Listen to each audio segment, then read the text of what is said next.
अस्सलाम वालेकुम दोस्तों, मैं हूं तस्वीर हुसैन और आप देख रहे हैं कार इलेक्ट्रिक डॉक्टर। दोस्तों, जैसा कि आप जानते हैं कि अभी हम मौजूद है कि अपने स्टोर नुमा उस लैब में कि जिसमें बैठ के हम करते हैं जी अपनी गाड़ियों से मुतल्लक कुछ बातें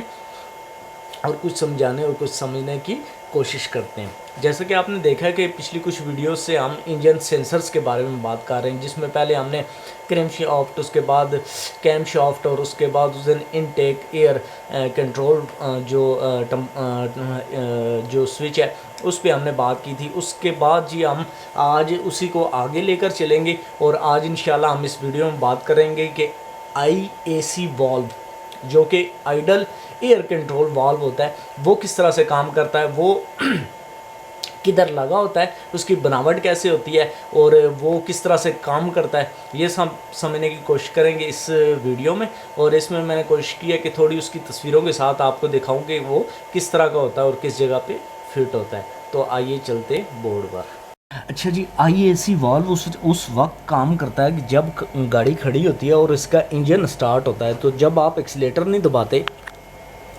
और गाड़ी का इंजन भी स्टार्ट रखना होता है, तो उस टाइम गाड़ी के इंजन को स्टार्ट रखने के लिए एक एयर और फ्यूल की ज़रूरत पड़ती है अंदर। तो इस एयर आइडल को प्रॉपर रखने के लिए IAC वाल्व काम करता है, जो कि अंदर उस टाइम एयर अपने पास से देता है। वो कैसे देता है वो मैं आपको बाद में दिखाता हूँ कैसे करेगा।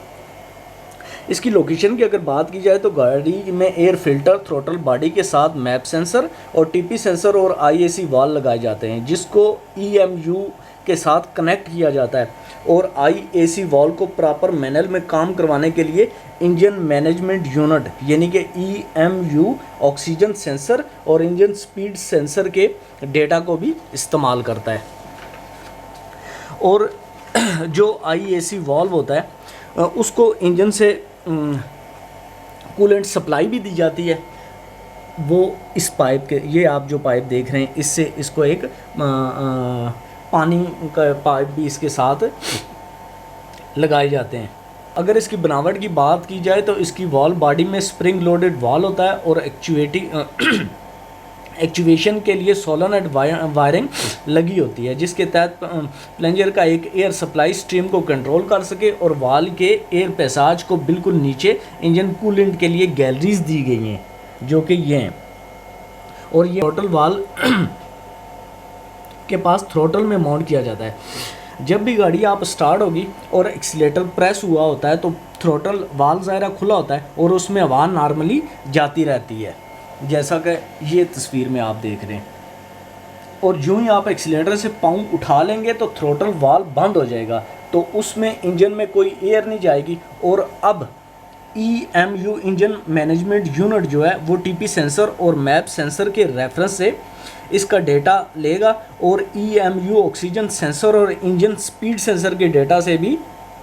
EMU कंफर्म करेगा कि इंजन आइडल पोजीशन पर काम कर रहा है। और तब engine management unit IAC valve को एक्चुएट करेगा और हवा इनटेक मैनिफोल्ड के ज़रिए इंजन में दाखिल होगी, जिससे इंजन स्मूथली हैंडलिंग कर पाएगा और गाड़ी एक्सीलेटर छोड़ने के बावजूद बंद भी नहीं होगी। और कूलेंट की सप्लाई अंदर जाने वाली हवा को गर्म भी करती रहेगी, जिससे इंजन की एफिशिएंसी में भी मदद मिलेगी। यानी कि इस बात से हमें यह समझ आई कि जो हमारा IAC वाल्व है यानी आइडल एयर कंट्रोल वाल्व है, जो ये उस टाइम काम करेगा जब हम एक्सीलेटर से पाँव उठा लेते हैं और गाड़ी हमारी स्मूथली खड़ी रहती है। तो उस टाइम तो चूंकि हमने एक्सीलेटर भी नहीं दबाया होता, तो ये किस तरह से स्टार्ट रहती है, तो उस टाइम IAC वाल्व हमारा काम करता है और वो मुख्तलिफ डेटा लेता है मुख्तलिफ जगहों से, जिससे उसे पता चलता है कि अभी गाड़ी हमारी एक्सीलेटर के बगैर खड़ी है और उसको आइडल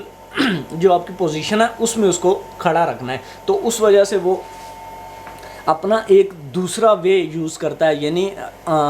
थ्रोटल बॉडी के सेंसर के अलावा वो एक और वे यूज़ करता है, जिससे वो अंदर एयर को भेजता है और गाड़ी स्मूथली स्टार्ट होती है।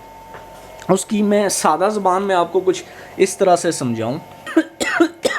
कि ये हमारी थ्रोटल बॉडी है, ये उसका डायफ्राम क्या कहते हैं इसको, पर है, जिसको बटरफ्लाई कहते हैं। इसको जो ही आपने एक्सीलेटर दबाया, इसने मूव किया, एयर को एक रास्ता मिल गया, एयर यहाँ से होती हुई अंदर चली गई, यहाँ से फ्यूल आया, दोनों का मिक्सचर बना और इंजन स्टार्ट हो गया। अब जब आपने ये एक्सीलेटर नहीं दबाया हुआ, इसको छोड़ दिया, पर बिल्कुल बंद हो गया, अंदर एयर नहीं जा रही, अब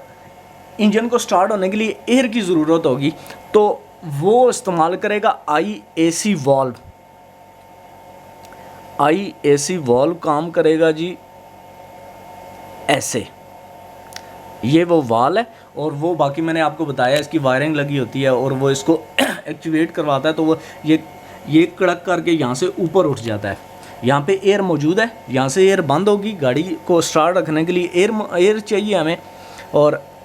यहाँ पे एयर मौजूद है, और ये लगा हुआ है यहाँ पे वाल। जो ही आप एक्सीलेटर को छोड़ देंगे तो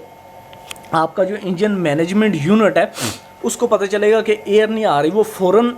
3-4 चीज़ों को उनका डेटा इकट्ठा करेगा, और उनसे पता करेगा फ़ौरन क्या मसला चाह रहा है, और एकदम से वो ये फैसला करेगा कि इस वाल्व को वो उठाएगा ऊपर की तरफ, और ये वाल्व चला जाएगा इस पोजीशन पे, और अब ये वाली एयर यहाँ से दाखिल होती हुई यहाँ आएगी और यहाँ से आ जाएगी अंदर, जिससे आपकी गाड़ी एक्सीलेटर छोड़ने के बावजूद आइडल पोजीशन पे स्मूथली खड़ी रहेगी। तो इसका मैं आपको एक और बात बताऊं कि जो पुरानी हमारी टेक्नोलॉजी इंजन में आती थी, जिसमें हम एक स्लो जेट का और स्लो स्विच का, तो आपने सुना हुआ है ही है कि जिससे हम एक इग्निशन का करंट लगा होता है, और जो ही हम स्विच ऑन करते हैं तो वो टक करता था करके उसका पिस्टन है वो थोड़ा सा पीछे की तरफ खिंच जाता था, और जो स्लो जेट से जो हवा अंदर आ रही थी वो हवा सीधी इंजन में चली जाती थी और गाड़ी खड़ी रहती थी, और अमूमन वो तार टूट जाए या उसका करंट ना आए तो जो ही आप एक्सीलेटर छोड़ेंगे एकदम से गाड़ी बिल्कुल बंद हो जाएगी। फिर दोबारा स्टार्ट करने के लिए आपको एक्सीलेटर को दोबारा दबाना पड़ता है, जिससे गाड़ी फिर स्टार्ट हो जाती है। लेकिन जब भी आप एक्सीलेटर से पाँव उठाते तो बंद हो जाती है। वहाँ पे वो काम कर रहा होता था हमारा स्लो जेट और उसके साथ स्लो स्विच जो कि इलेक्ट्रिकल स्विच होता था। अब सेम यही चीज़ इसमें भी मौजूद है, लेकिन चूंकि टेक्नोलॉजी आ गई है, इसमें जिद्दत आ गई है बहुत सारी चीज़ों को मिला के, और चूंकि आपका कंप्यूटर है, कंप्यूटर के अंदर भी मुख्तलिफ कंप्यूटर काम कर रहे होते हैं, हर एक की अपनी एक ड्यूटी होती है, तुम्हारी ये ड्यूटी है, तुम्हारी ये ड्यूटी है, और सेंसर्स का डेटा कनेक्ट कर दिया जाता है उसके साथ, और सेंसर्स वोल्टेज में बात करते हैं एक दूसरे से। जब 0.9 पे होगा तो इसका मतलब है कि वोल्टेज ज़्यादा है, और जब उसका 0.1 पे होगा इसका मतलब है वोल्टेज कम है। अब इन दो बातों को कंप्यूटर इस तरह से पढ़ लेगा कि जब ज़्यादा होंगे तो इसका ये मतलब है, और जब कम होंगे तो इसका ये मतलब है। जिस तरह इशारों में दो गूंगे बात कर रहे होते हैं तो दूसरा बंदा एकदम से उसकी बात को समझ जाता है जो उनकी लैंग्वेज को समझता होता है। इसी तरह सेम ये जो हमारे लगे हुए सेंसर भी, ये भी सेम उसी तरह से काम कर रहे होते हैं, इशारों के नारों में बातें कर रहे होते हैं। इनकी जो ज़ुबान है वो वोल्टेज की ज़ुबान है। वोल्टेज में ये कंप्यूटर को बताते हैं इस टाइम ये हुआ, वो दूसरा बताता है ये हो रहा है, तीसरा बताता है ये हो रहा है, चौथा बताता है ये हो रहा है, और वो जो कंप्यूटर का वो हिस्सा है जो कि उस काम के लिए उसको वहाँ पे रखा गया है, तो वो फ़ौरन तीनों चारों इशारों को समझ के तो एक प्लान बना लेगा और फ़ौरन से काम कर देगा, तो एकदम से हो जाएगा काम। इसी तरह इस वीडियो में हमने जानने की कोशिश की कि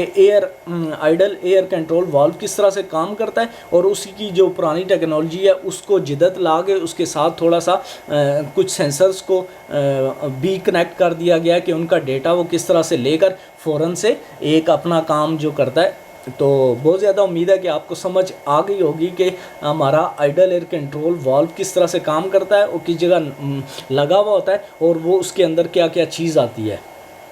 तो इसका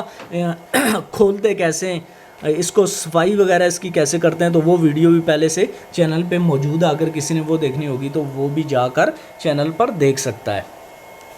इस वीडियो का अख्ताम करते हैं इसी से, और आगे मज़ीद हम इंशाल्लाह मैप सेंसर, मास सेंसर, और उसके बाद जी दोबारा से एक करेंगे क्या ऑक्सीजन सेंसर, उसका भी बड़ा कमाल है। फ्यूल एफिशिएंसी में, फ्यूल एवरेज में ऑक्सीजन सेंसर का बड़ा रोल होता है, तो उस पे भी इंशाल्लाह दोबारा से, और फ्यूल इंजेक्टर में कौन कौन से इंजेक्टर आते हैं, वो किस तरह से काम करते हैं, तो इंशाल्लाह इन सारी बातों को देखेंगे आने वाली वीडियोज़ में। अल्लाह हाफिज़।